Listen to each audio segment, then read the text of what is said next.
a lot of the information that we talk about in different times revolves around these 5 M's, these 5 pillars, if you like. We're talking about mindset, marketing, management, mentoring, and then mastery. And so I'm going to quickly dive into each one of these pillars. How old are you going to be before you start to experience life like you want it? I want to tell you right now, whether you like it or not, there is a better way to do business. Hi everyone, welcome to the Business for Builders podcast. My name's Max. I'm the CEO at Smith & Sons Remodeling Experts, and looking forward to chatting with you quickly about some interesting subject matter, hopefully that provides you much value. A bit of housekeeping to get cracking. Like and subscribe, hit the bell, all that kind of wonderful stuff, and be sure to share this if you know someone that would benefit from it. And certainly feel free to contact me at max@businessforbuilders.ca. If you've got a question regarding all things construction, I'd love to see if I can help you in that regard. So, look, I think, last week's episode was, I think, it was a very intangible, internal type human subject matter that we covered. And today is not a lot different, but it's definitely, it's more in line with operations and business development. So, what we have here at Smith & Sons is obviously everything that we do is very systemized. It's very focused on efficient operations to ensure that it's very much wash, rinse, and repeat. It gives our operators the ability to leverage off the back of those systems. It gives our operators the ability to build teams around those systems and that systemized approach. Because at the end of the day, guys and gals, you as business operators, you should be receiving a dividend on your investment in owning and operating a building company. There's no questions. The problem that we face is as operators, and I went through the same thing, is as you start as a happy-go-lucky first-year apprentice, and then you sort of get hungry to make more money, and then you get into it and you think, well, because I'm a good carpenter that I should be able to monetize that pretty effectively. And what we step over, or the gate that we didn't go through, was a lot to do with business development fundamentals and financial management awareness and systems. And ultimately what brings a lot of building companies down around the 5-year mark is their inability to biz dev and their inability to manage finances. And so, what we try and do is, we know that it's not just all about biz dev and just all about financial management, although they are major contributors. There's other things. There's the personal side as well. You and I as operators, we come from different backgrounds. We have got different skill sets. Our perception or our view on life is very different. And so, that really does, if you like, it complicates, not in a bad way, but it certainly does complicate the formula that is going on in your life. In some cases, some of my guys can do retail sales better than I can do.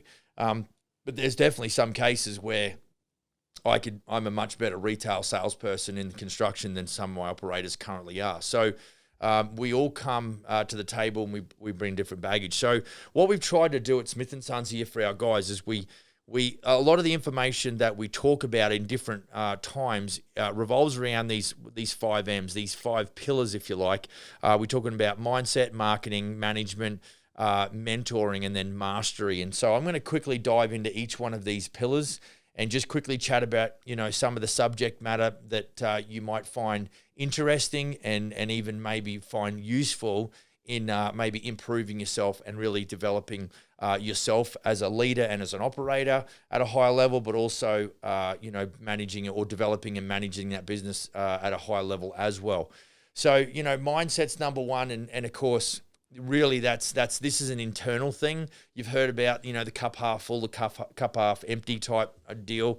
I would like to think that you see it as a cup half full, but you're not ridiculously optimistic. I think you've got to have some understanding, of what's happening on a day-to-day basis, but you still, and this is what I say to a lot of folks, I say, look, dream big, but start small. Be happy to start developing the techniques, and then as your ability grows and your capability enlarges, then you actually have the systemized approach in place while you were small, when it was easy to implement, and then you're ready to take on the bigger side of things. And so I think Warren Buffett said that the biggest problem facing business owners in America today is that they don't think enough about their business. They spend a lot of time working in their business, but they just don't stop and think about the business. And so, I find myself, doing that A lot of the times either after hours, like I was in the office for a couple of hours after everyone went home yesterday.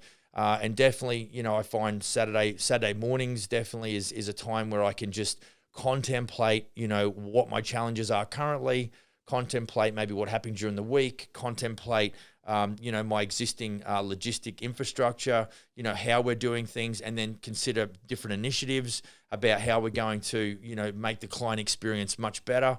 And so, with that sort of, that's the clear airspace that I need to be able to dive into that creative zone. And as creative is one of the variables of our success, we need to apply ourselves in that area and realize that it's not just about swinging a hammer, and it's not just about being in operations. There's a lot of time that I need to maybe adjust in the way I think. And sometimes we can derive some of that inspiration from either watching documentaries, or reading autobiographies or biographies. And because I think history, if we analyze history, it really does help us, on our adventure going forward, is because we can take a lot of what we see that's happened in the past, recognize similarities, and help us understand human psychology a bit better. Because a lot of what we do is all about pattern recognition. I don't think there's anything new under the sun. There is, for every action, there's an equal opposite reaction that stays the same. I think with our mindset, what we need to be is, I think we need to have a teachable attitude. Now, I don't know if you've got a coach or a mentor, and we're going to talk about mentoring. I don't know, what you do to better yourself, or the self-development side of things. But I do believe that you have to be, if you're not busy growing, you're busy dying. And so I think there's a time whereby you've got to take that information, and there has to be the implementation of the information. There's no point just having good ideas and then doing nothing with those. I think it's on a constant rotation. I know in Smith & Sons here, which is a fairly common thing, and if you Google this, you'll find it.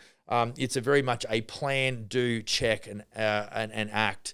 We just want to make sure that we are doing something, and then we really want to analyze what we're doing really quickly to see whether it's got a reasonably positive ROI, and if it's not working, why is it not working? Do we persist, or do we bail? Do we basically change our approach? Donald Trump, I know not everyone's a big fan of Donald, but he talks about never quitting, just be ready to pivot. And I know right now, in our marketing department especially, we're pivoting all the time. And a lot of that's got to do with, the types of creative, the copy. So that's the content aspect, let's say on a Facebook ad, and also with our budgets, let's say in the Google world, the Google AdWords world, whereby, once upon a time spending $75 a day was acceptable, even with a 94% optimization score.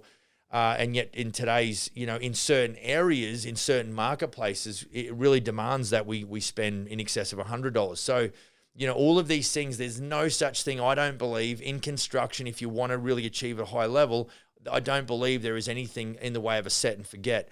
I think set and forget at your peril, because I know this. I've got to keep my ears up and my tail up and appreciate the fact when things are going well, but also understand that without notice, shit can change forever. And I'm reminded, and of course I talk about history, but I do watch a lot of documentaries. But recently I watched a documentary about Pearl Harbor, and it was amazing how that it was a beautiful, brilliant sort of Sunday morning, and all was well, all was normal up until about 5 minutes to 8 on that Sunday morning, when all of a sudden all hell broke loose. And I really think that, in your business, in my business, that's the kind of thing that can happen. I think when you think that you're out of reach of any kind of disaster, or it couldn't possibly happen to us, they couldn't, they got told they couldn't drop submersible missiles because the bay where all of the US ships were sitting, it was too shallow. But they never considered the different options that the Japanese might use to attack. And it really is what, bred that complacency. And so, as much as we want to build a business where we might create a systemized approach, I think you're always the captain. And I think it's very unique in that regard, that there is an element of control. I mean, the guy that I did my apprenticeship with, he just finished building, a year or so ago, probably right just before, right at the beginning of COVID. So it's a couple of years now, but, that's $180 million, $200 million high rise. And when I went to see him there, he was driving a forklift, and he was in cargo shorts and his high-vis shirt. and his steel cap boots. And Phil just loves it, So he's never in a position where he's trying to back away from operations. He just has such a passion for construction. He always has. Don't get me wrong. He always used to say to me, Max, just think about the money.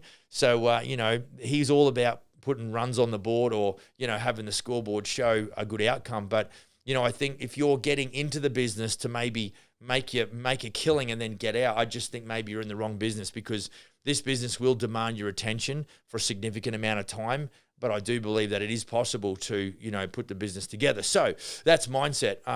Just think about how you're thinking. Everybody's perception is very individual. And this is what I say too. Especially when we're talking about retail marketplaces, perception is stronger than truth. See, the way that people perceive me is up to them. I don't control that. Now, I can do things that will help persuade people that I'm a good guy and I'm not an arsehole. But at the end of the day, if people think that I'm an arsehole and that's their perception of me, then there's nothing that I can do about that. And so this is why when I understand that perception is stronger than truth, what people say about me, what people say about you may not be the truth. But bottom line is that perception is stronger than truth. And so, I think in our mindset, we've got to appreciate that. We've got to accept that, identify the things that we can't control and sometimes let the chips fall where they may. But what I talked on the show about last week was you've got to separate those external things from you as a person. You've got to safeguard yourself and you've got to insulate yourself because you've got to live to fight another day. And that's essentially what I was getting on about. So our mindset, we've got to protect our mind and make sure that we are, thinking, on the right track. The way we think determines the way we feel. The way we feel determines our actions and activities. And those actions and activities that are repeated become habits. And habits really, start to build on the fact that if we keep doing this long enough, we're going to end up with a result. Is it going to be a good result or a bad result? Time will tell. All right, so that's so get your mind right. Make sure your self-talk is good.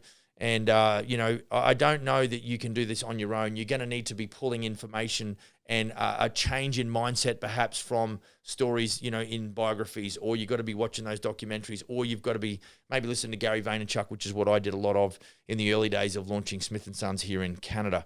Okay, marketing, quickly talk about marketing. It's a bit of a broad term, but let's talk about, there's two aspects to marketing that I see. One is digital and one is local. A lot of Smith & Sons or a lot of general contractors join Smith & Sons because there's things that they need to do in their business they don't want to do. And, of course, Smith & Sons is very much a business in a box. And that business in a box comes with, a strong element of marketing. Now, what we do is because of the ever-changing, landscape for marketing, what we do in-house here is very much digital, but there is a partnership in marketing between us as corporate office and our general contractors. Now, if you're not part of Smith & Sons, you don't benefit from the digital side of things. What you would have to do is actually, if there is going to be two parts, now it depends on the size of your business, depends on where you want to go, depends on your ability to service inquiry, those sorts of things. And that's kind of a different ball game. But let's just quickly touch on the marketing side of things. Anything that's done digitally, you either got to do yourself or you've got to, get an agency to do it. I think a lot of GCs, partners, life partners, they tend to be their marketing person.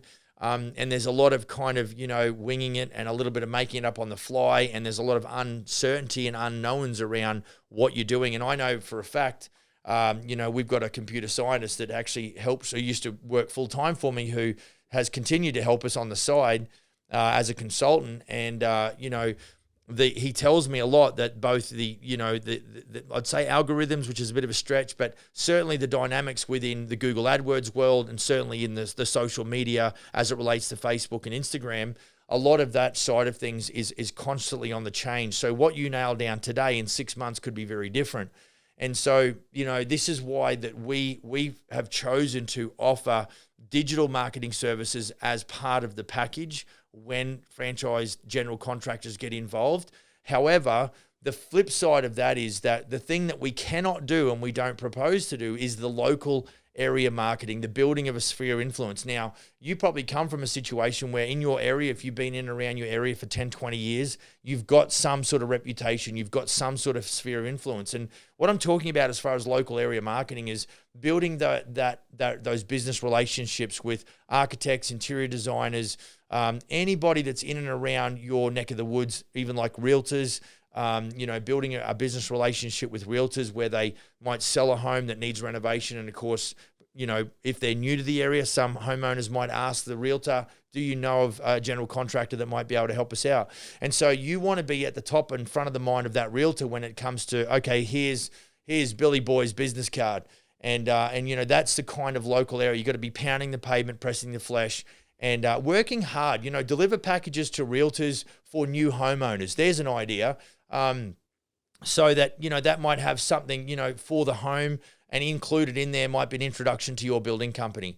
And I think a lot of the time we've got to be careful that we've got to understand the difference between, branding and also lead generation. So giving those gifts without expectation, that's really, you really want to add value to prospective clients, because it's all about building up. If I mention, what franchises do you know around the hamburger industry? Well, there's going to be a handful of hamburger companies, and more often than not, most likely they're all going to be a franchised organization. So they've got a really good understanding on branding, brand awareness, market penetration as it relates to the marketing message that they have, and it's certainly, with what I say to my guys, the other thing you can do is sponsorship. You can do a lot of that. We've done a lot of that in our city here, but we've got general contractors up and down the valley on Vancouver Island, and we can't possibly get to each individual. We say to our general contractors that they've got contacts within those little ecosystems, and they really need to be, as much as they can, developing or really concentrating on brand awareness in and around their suburbs. And so, I think it's a challenging thing, but I definitely with how we do it as far as digital complementing local and local complementing digital, it works really well. So for you, if you're going to do all your own local area networking, and you're going to build those spheres of influence or develop those spheres of influence, and you're going to reach out to realtors and start sponsoring local, hockey clubs and things like that, then I think that's a good way to start. But what you need to do is, if you want to develop a business, you've got to go digital at some level. So, and that's more than just you flicking the before and after shots. It's not bad. It's organic, but it's there's a balance between organic and also paid. And the saying is that you pay to play. So, there's obviously you got to figure out your budgets. You might have to spend 1% of your forecast revenue. So if you want to do $1 million, then you're going to have to spend 1% of $1 million to create that $1 million business. That's kind of a minimum. That would be an entry. It could be as high as 3%. Just depends on, what type of work you're doing and what sort of business goal that you want to reach. So that's it. Digital, done by yourself or an agency. I don't know if general contractors have got time to become digital marketing ninjas. You may be fortunate enough to be married to one or hanging with one. That's good. And then, of course, the local is going to take some work because you're busy taking inquiries, going and visiting new clients, running projects. I get it. But really, this is where we come down. We've got to leverage somehow. So you've got to take something else off your plate, because maybe you have to do that local area marketing, or maybe you can structure it in a system whereby you can get someone else in to do that on your behalf. So that's a little bit of an insight into marketing. Be sure to just send me an email if you've got any questions, and we can jam around any of what you're hearing here. max@businessforbuilders.ca. Right, number 3 is management. So what we're talking about in management circles is systemization. It's the managing of the operations day to day, week to week, month to month. And what we want to do is we want to create efficiency, and the way we create efficiency is through systemization. So everything, from, how we handle the first phone call, through the sales process, how we approach estimating and quoting, how we go about, job management, and obviously invoicing and change orders and work orders and purchase orders, all built into that. Are we going to use a software for doing that? What kind of customer relations management system are we going to use, i.e. CRM? and so you've really got to have, and I know I bang on about it a lot, but you have to systemize everything. I mean, we've got more checklists, as it relates to each of the, operations that we have in this business than you can poke a stick at.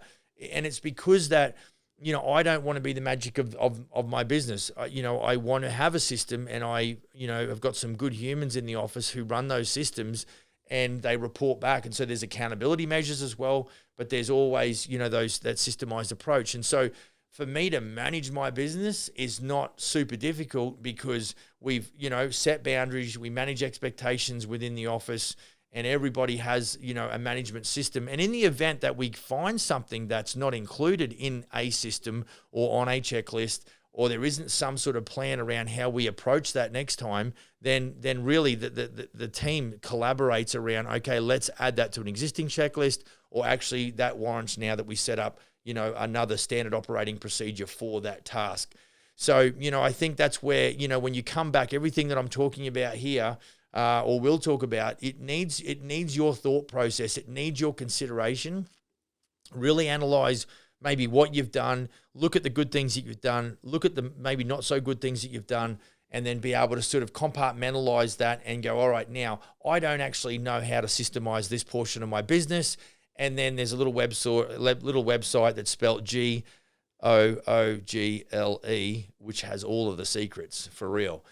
In this day and age, there's a lot of good people giving, a lot of good quality information away. And of course, the second place search engine is YouTube, and there's some great videos there, which was where you might be watching this. So thanks for joining us. So, I think systemization, I doubt whether I will ever go, right, we've got all of our systems all sorted out, we're cool. Yeah, I really don't think that that's the case. I think that as the marketplace changes, as technology changes, as there's development in the business world, I think we're always going to be always fine-tuning. There's no question around that.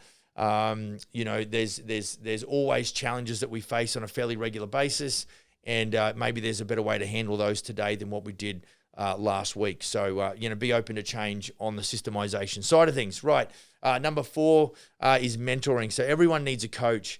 If it's good enough for LeBron to have a coach, it's good enough for you and me as business owners to have a coach. Now, you might not be paying a coach a couple of $1,000s a month or whatever the case may be, but what I'm saying is you need to go to a source that can feed you. And, I think this is a lot of the time, it's hard to give something, or it's actually hard to lead somebody somewhere where you haven't been yourself.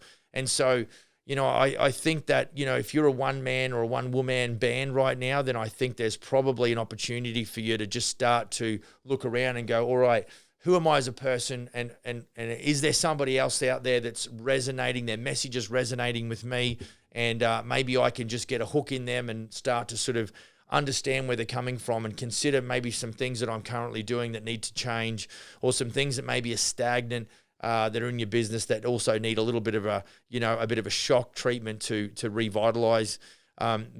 That comes as a really sort of honorable attitude. But what can happen is that if we get too long in the tooth and too far down the track, we might be drinking too much of our own Kool-Aid and thinking that, well, we know everything. And I know there's a lot of, head shaking going, no, that's not me. I wouldn't do that. But what we can find ourselves doing, I often have this joke with my older kids and perhaps even my wife when I'm saying something and they go, I know. And it's like, well, to know and not to do is not to know. So which part have I got wrong? And so I think there's a lot of, I think we want to make sure, we don't want to be the class clown. We don't want to be the idiot. But I think too, if we have our ego and humility in equal balance, we can benefit from a lot of input, and I think for me even as a CEO, I would always err on the side of I don't know. It's just safer. I don't want to be the arrogant know-it-all. I'm like, I always have this desire to go, all right, well, I'm doing okay, but someone else out there is smarter than me and is probably doing it better than me, and I need to be always on the lookout for that. So a guy once said to me, knowledge isn't hard to carry around. So I'd urge you that, rather than coming out with the I know, which to me is almost a position of insecurity, I would give respect to that person, whether I know already what they're talking about or not. I would just say, I got it.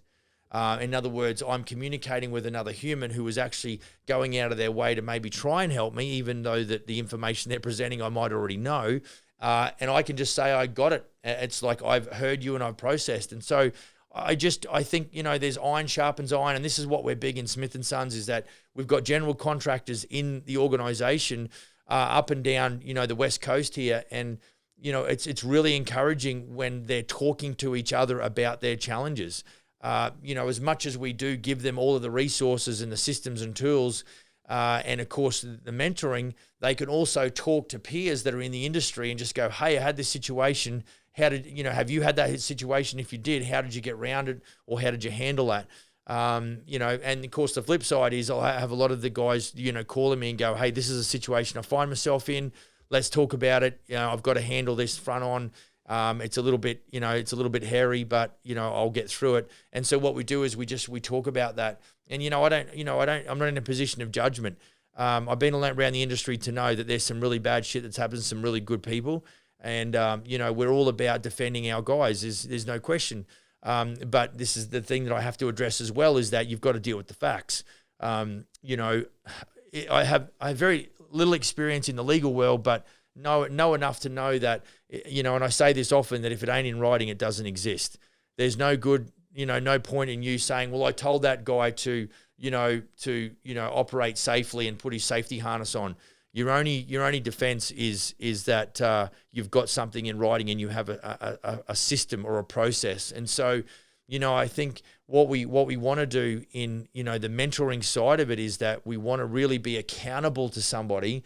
And, there is a time for you to lead and there's a time for you to follow. There's a time for me to lead and there's a time for me to follow. I talk to my business partner in Australia every other day because I understand the importance of accountability. I understand the importance of transparency. And if we are going to make this work in the long term, then there has to be some really open, honest communication. And so when we're talking about, successful, mentoring, then it needs honesty. Like, this whole putting facades up and just trying to bluff your way through is just horseshit. It's never going to work. People, you might think you're fooling everybody else, or you might think you're fooling people, but people are standing there and they're quietly criticizing you because they think you're full of shit. And so, what we say is not as important as to what we do.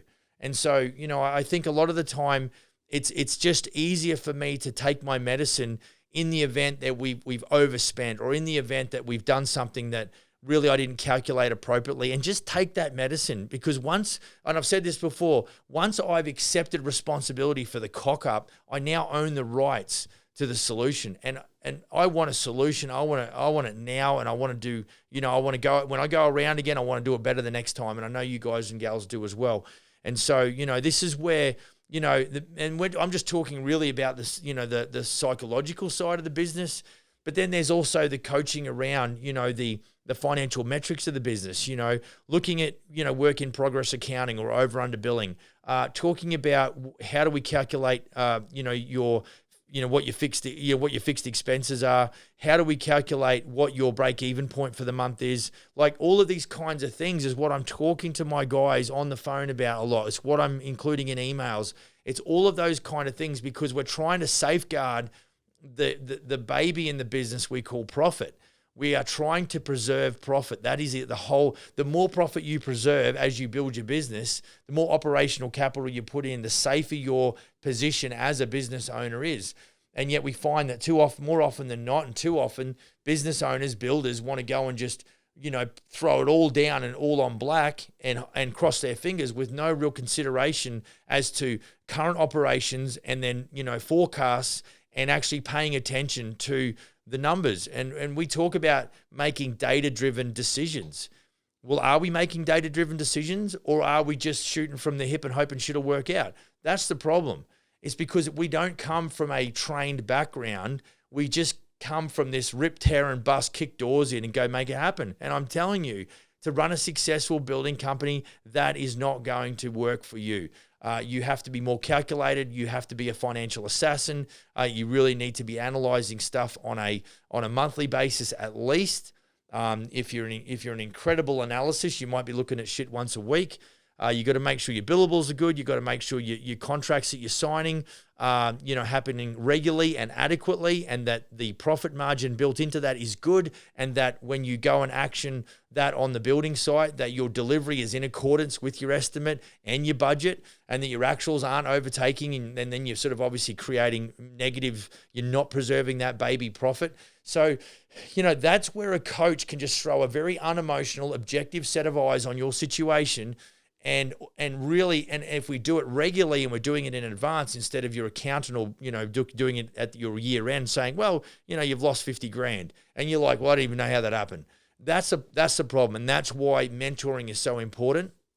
And so, like I said, everybody needs that coaching aspect, and mentoring is very much, let's do it together, and I'll show you what we do. And it's really, John Maxwell talks, he breaks down that whole coaching and mentoring. And matter of fact, I'm part of John Maxwell's leadership, coaching foundation there as a student. That's essentially what I'm there as, because I understand a major part of my operation is humans and my ability to coach and mentor. So it's super important that I got involved in that as a student.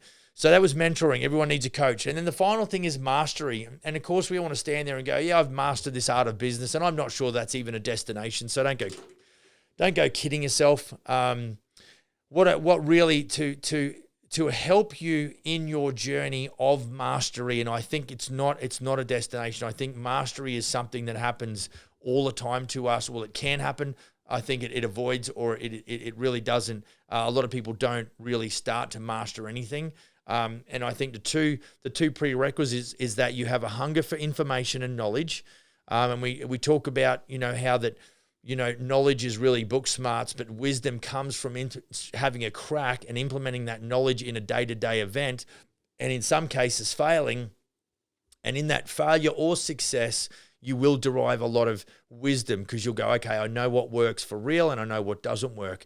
And so, you've got to start out, if you're gonna master the art of being a building company business owner, then you've got to have this insatiable desire to learn. And learning is a package between getting the initial book knowledge and then going out and implementing, making some errors or getting some success and gathering the wisdom. And then that thing is just wash, rinse, and repeat. Maintain that desire to learn, understand I've got to increase my knowledge base, and then out of execution, I will gain the wisdom from experiences, both good and bad. And the other thing you need to do is, throughout that whole process, you've got to have a great relationship with pain. You might have heard me say this before, but as you go forward, more often than not, you're probably going to fail because nobody has done it for you before in the same way you're going to do it, and therefore you're always breaking ground. You're always being a pioneer. So, I really enjoy. moving to another country was a massive challenge. We took massive steps backwards.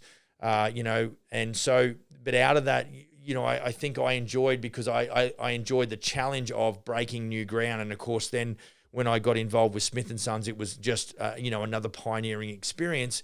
And really, because of the growth of the business, every level requires a brand new view on how to build that business from that point onwards. And so it's almost like it's this non-stop increase of both, wanting to move up a level, but also understanding that within moving up a level, it comes with some successes for sure, but it certainly does come with a lot of pain, just moving from base camp, to the first campsite, and so on and so forth. And really, at the end of the day, I am blessed enough to be able to, maintain a position here at Smith & Sons and continue to do this for the longest time. It's not like, you get these sports celebrities that, kick on in their late teens and really have a great 20s and 30s perhaps. And then at age 45, they know or less, they have to tap out. And now it's like, what do I do? A lot of the smarter, operators, they actually would have put businesses together. They might have had, certain credentials or qualifications. But, for me as a business owner, really, and for you as a business owner, so long as you're not, killing your body physically on a job site, which, I'm almost 50, could I get up there and knock frames up and put trusses up and all that sort of wonderful stuff? I would if I had to. But ultimately, I'm really setting myself up here in a role that I really appreciate and one that I find very fulfilling. And so in a certain way, I've found my purpose, I found my position. And, it's super important that we're not just doing it for a paycheck. And I certainly never got on board got into this role as a CEO just for the money, although we are very capitalistic. We do want to show a profit, there's no question. But it's almost like legacy and then currency is a close second behind that. And so, that's what gives me a lot of joy. So look, let's give it an overview. Mindset, marketing, management, mentoring, and mastery. They are the Smith & Sons 5 M's.